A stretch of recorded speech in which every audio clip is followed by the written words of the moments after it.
বন্ধুরা এই দেখো পেঁপে দেওয়াটা হচ্ছে খুন্তিটা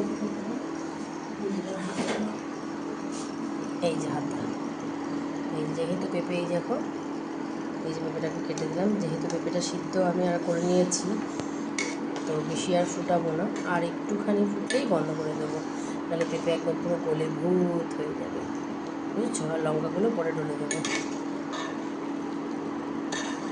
তো কেমন হয়েছে অবশ্যই সবাই জানিও। ডালটা বেগুনটা কেটে রেখেছি, বেগুনটা আমি এখনও রান্নাঘরে নিয়ে আসিনি, একেবারে ভাজার সময় তোমাদেরকে দেখাবো। একটা বড় গোটা বেগুন কাটলাম।